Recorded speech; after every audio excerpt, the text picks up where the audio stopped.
Hello everyone. இன்னொரு வீடியோவில் உங்கள் எல்லாரையும் பக்கத்தில் ரொம்பவே ஹாப்பி. நிறைய ரெஸ்பான்ஸ் கொடுக்குறீங்க. உங்களோட கமெண்ட்ஸ் அண்ட் நீங்கள் எனக்கு அனுப்புகிற மெயில்னால தான் நெக்ஸ்ட் வீடியோஸ் வந்து நான் அடுத்தடுத்து அப்லோட் பண்ணிகிட்டே இருக்கேன். இன்றைக்கி வீடியோவில் நம்ம என்ன பார்க்க போகிறோம்னா, டெய்லி கான்வர்சேஷனில் நம்ம பண்ணுற ஒரு 10 மிஸ்டேக்ஸ் மட்டும் இந்த வீடியோவில் நான் ஷேர் பண்ணியிருக்கேன்.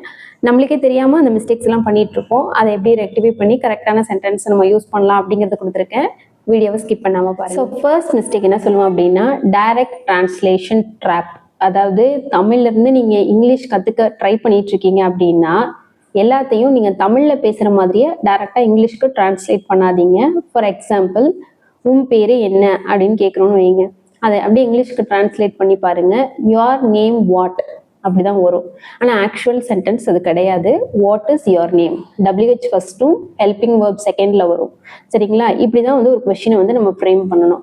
எப்பயுமே தமிழ்லேருந்து டைரெக்டாக இங்கிலீஷ்க்கு டிரான்ஸ்லேட் பண்ணாதீங்க. I will give one more example. இது வந்து யூஸ்வலாக எல்லாரும் யூஸ் பண்ணுற வேர்டு, அதனால அதை நான் இங்கே கொடுத்துருக்கேன். வாட் யூ ஆர் டூயிங் அப்படின்னு கேட்பீங்க. சரிங்களா? அது வந்து it's completely wrong. What are you doing அப்படிங்கிறது தான் கரெக்ட். பட் நம்ம பேச்சு வழக்கில் எப்படி சொல்கிறோம் அப்படின்னா, what you are doing, what you are doing அப்படின்னு கேட்குறோம். ஒரு கொஸ்டின் கேட்கணும் அப்படின்னா WH வித் அதோட ஹெல்பிங் வேர்ப் தான் செகண்ட் வரணும். வாட் ஆர் யூ டூயிங், அடுத்து ஹெல்பிங் வேர்ப்க்கு அடுத்து தான் என்ன வரணும், சப்ஜெக்ட் வரணும். சரிங்களா? ஸோ இதுதான் கரெக்டான மெத்தட். வாட் யூ ஆர் டூயிங்கிறது it is completely wrong. What are you doing அப்படிங்கிறது தான் கரெக்ட். அப்புறம் செகண்டாக நம்ம பண்ணுற மிஸ்டேக் என்னென்னா, இன்ஸ்டாகிராமில் எல்லாரையும் டேக் பண்ணுற மாதிரி ஒரு டேக் ஒன்று வச்சுருப்போம் இங்கிலீஷில் பேசுகிறதுக்கு. ஆர் யூ கம்மிங் கோயிங் அப்படின்னு சொல்லி எல்லாத்துக்கூடயும் போட்டு கூப்பிடுவோம். சரியா? அதை வந்து கம்ப்ளீட்டாக அவாய்ட் பண்ணிக்கோங்க. இது வந்து நிறைய பேர் வந்து இதை மிஸ்டேக் பண்ணுறதை நான் பார்த்துருக்கேன். அந்த இங்கிலீஷையும் தமிழையும் மிக்ஸ் பண்ணி ஒரு டங்கிலீஷில் பேசுவாங்க. கம்மிங்கா, கோயிங்கா, இதெல்லாம் வந்து ஒரு பார்க்குறதுக்கு வந்து ஒரு ப்ராப்பராக இருக்காது. ஸோ அதனால எல்லாத்துக்கூடயும் யூஸ் பண்ணுறதை கட் பண்ணிவிட்டு are you coming, are we going அப்படி கேளுங்க. அப்படி கேட்டால் இது பார்க்க இன்னுமே அழகாக. நெக்ஸ்ட் மிஸ்டேக் என்ன அப்படின்னா, can you on the light, I off the fan அப்படின்னு சொல்கிறீங்க அப்படின்னா இட் இஸ் ராங். ஏன் ராங்னு சொல்கிறேன். இங்கே வந்து நம்ம யூஸ் பண்ணுற ஆன் அண்ட் ஆஃப் சொல்கிறோம் இல்லையா? Can you on the light, can you off the fan, இல்லை ஐ ஆஃப் த ஃபேன் அப்படின்னு சொல்கிறோம் இல்லையா? சப்ஜெக்ட் ஐ இருக்கா, அதுக்கு பக்கத்தில் எப்பயுமே யூஸ்வலாக என்ன வரும், வேர்ப் தான் வரும். இங்கே நம்ம யூஸ் பண்ணுற ஐ ஆஃப் த ஃபேன், இங்கே ஆஃப்ங்கிறது வந்து வேர்பே கிடையாது. ஆன் அண்ட் ஆஃப் வந்து வேர்ப் கிடையாது. It is not an action verb. சரியா? ஸோ அப்போ எப்படி யூஸ் பண்ணணும் அப்படின்னா, can you turn on the light, I switched off the fan. இந்த மாதிரி can you switch off the fan, can you turn on the fan, இப்படி use பண்ணுங்க. அதுதான் கரெக்டு. வெறும் ஆன் அண்ட் ஆஃப் யூஸ் பண்ணாதீங்க. It is completely wrong. ஏன் ராங்னு சொல்கிறேன்னா, on and half வந்து இங்கே ஆக்ஷன் வேர்ப்ஸே கிடையாது. ஸோ இதை வந்து இனிமா. ஸோ நெக்ஸ்ட் ஃபோர்த் மிஸ்டேக் என்ன அப்படின்னா, நேற்று கூட கனெக்ட் போயிருந்தேன். அப்போ ஒருத்தர் வந்து ஒய்ஃப் கிட்ட சொல்லிட்டு இருந்தாரு, டோன்ட் டென்ஷன் மீ அப்படின்னாரு. ஸோ உடனே மார்க் பண்ணி வச்சுட்டேன். டோன்ட் டென்ஷன் மீ அப்படிங்கிற வேர்டு யூஸ் பண்ணிங்கன்னா அதை கொஞ்சம் சேஞ்ச் பண்ணிங்க. அதுக்கு பதிலாக வந்து நம்ம don't stress me out, don't trouble me அப்படி யூஸ் பண்ணி. டென்ஷன் யூஸ் பண்ண வேணாம்னு சொல்லணும்னா, இங்கே டென்ஷனுங்கிறது வந்து நவுனில் வரும். சரிங்களா? ஸோ அதனால தான் டோன்ட் டென்ஷன் மீங்கிற வேர்டுக்கு பதிலாக don't stress me, don't trouble me அந்த மாதிரி வேர்ட்ஸ் வந்து நீங்கள் யூஸ் பண்ணி. நெக்ஸ்ட் மிஸ்டேக் என்ன அப்படின்னா, இது காமனாக நிறைய பேர் யூஸ் பண்ணுற மிஸ்டேக் தான். ஸோ இங்கே கொடுத்துருக்க எல்லாமே வந்து நான் ஓரளவுக்கு அப்சர்வ் பண்ணதை வச்சு தான் நான் கொடுத்துருக்கேன். இது என்ன தெரியுமா? வேர் யூ வெண்ட் அப்படின்னு கேட்பீங்க. வேர் யூ வெண்ட் அப்படின்னு கேட்டிங்கன்னா இட் இஸ் ராங். ஏன் ராங் சொல்கிறேன் அப்படின்னா, WH கொஷின்ஸ் நீங்கள் கேட்குறீங்க அப்படின்னா WH கொஷினுக்கு பக்கத்தில் ஒரு ஹெல்பிங் வேர்ப் வரும். ஃபார் எக்ஸாம்பிள் இதுக்கே சொல்கிறேன் பாருங்கள். வேர் யூ வெண்ட்டுன்னு கேட்குறீங்களா? இப்போ இதை எப்படி மாற்றலாம் அப்படின்னா, வேர் அதுக்கு பக்கத்தில் என்ன கொடுக்கணும், வெண்ட்டுன்னு கேட்டிருக்கீங்க. அப்போ வந்து பாஸ்ட் டென்ஸில் கேட்குறீங்க. சரி, வெண்ட்டுக்கு என்ன யூஸ் பண்ணணும்னா டிட் யூஸ் பண்ணணும். வேர் டிட், நெக்ஸ்ட் வந்து என்ன கொண்டு வரணும், சப்ஜெக்ட் கொண்டு வரணும். வேர் டிட் யூ, அதுக்கு பக்கத்தில் என்ன வரணும், வெண்ட் வரக்கூடாது. பாஸ்ட் டென்ஸில் தான் நம்ம கேட்க போகிறோம். அதுக்காக தான் டிட் யூஸ் பண்ணியிருக்கோம். அப்போ இங்கே என்ன வரணும் அப்படின்னா கோ தான் வரணும். நெக்ஸ்ட் மிஸ்டேக் என்னென்னா, I will return back by 6 PM அப்படி யூஸ் பண்ணுறீங்கன்னா இட் இஸ் ராங். ஏன் ராங்னா, ரிட்டர்ன் அண்ட் பேக் இது ரெண்டுமே வந்து சேம் மீனிங் தான் கொடுக்கும். இதை அப்படியே தமிழில் டிரான்ஸ்லேட் பண்ணி பாருங்கள்.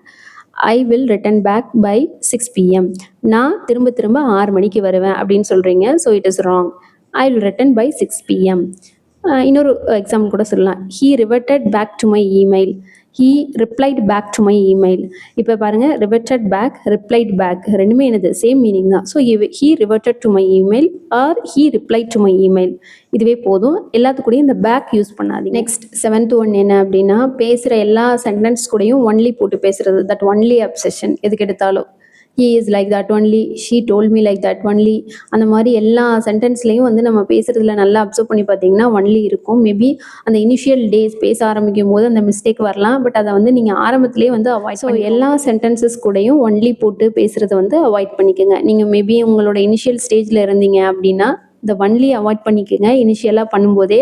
இதை நீங்கள் ப்ராக்டிஸாக மாற்றிட்டீங்க அப்படின்னா உங்களுக்கு அவாய்ட் பண்ணுறதுக்கு வந்து கொஞ்சம் கஷ்டமாக இருக்கும். ஸோ அதனால தான் நான் இந்த மாதிரி மிஸ்டேக்ஸ் எல்லாம் நம்ம பேச ஆரம்பிக்கும் போதே அவாய்ட் பண்ணணுங்கிறதுக்காக தான் உங்களுக்கு நான் இந்த வீடியோவில் வந்து நான் சஜஸ்ட் பண்ணியிருக்கேன். நெக்ஸ்ட் வந்து என்ன சொல்ல போகிறேன் அப்படின்னா, ஒரு difference between stay and live, இது ரெண்டுக்கும் இருக்கிற வித்தியாசத்தை தான் சொல்ல போகிறேன்.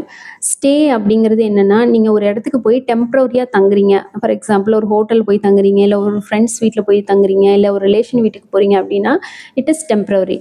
நீங்கள் போய் அங்கே கொஞ்ச நாள் இருக்க போகிறீங்க, அப்புறம் ரிட்டர்ன் உங்கள் வீட்டுக்கே வந்துட போகிறீங்க. ஸோ அந்த மாதிரி இடத்துக்கு வந்து நீங்கள் ஸ்டேங்கிறத வேர்டை யூஸ் பண்ணிக்கலாம். I am staying at my friends home அப்படின்னு சொல்கிறீங்கன்னா அது என்ன மீனிங்? நீங்கள் வந்து just for few days you are staying there அப்படிங்கிறது தான் மீனிங். ஸோ டெம்பரரியாக நீங்கள் ஸ்டே பண்ணுறீங்க, டெம்பரரியாக ஒரு இடத்துல இருக்கீங்கன்னா அதுக்கு ஸ்டேன்னு யூஸ் பண்ணுங்கள்.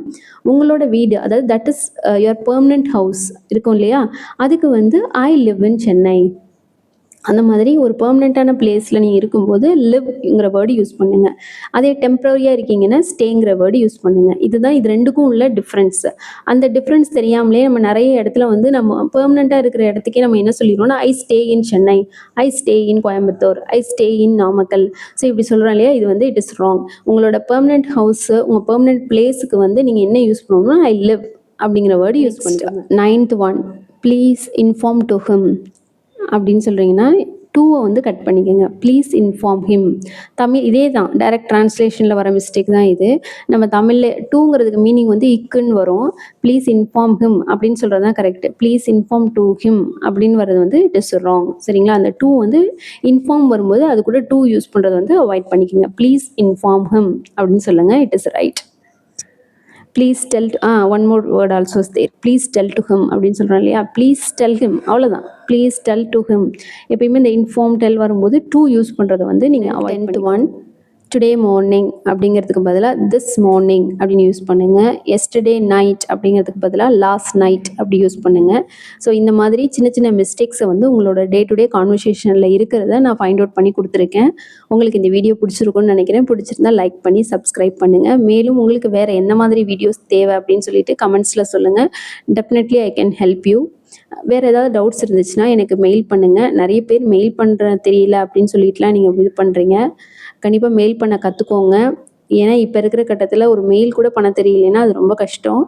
யூடியூப்பில் நிறைய வீடியோஸ் இருக்குது, பாருங்கள். பார்த்துட்டு மெயில் எப்படி பண்ணுறதுன்னு இது பண்ணுங்கள். என்னோடய மெயில் ஐடி கொடுக்குறேன். வேறு ஏதாவது டவுட்ஸ் அது இருந்துச்சுன்னா நீங்கள் எனக்கு மெயில் பண்ணலாம். தேங்க்யூ.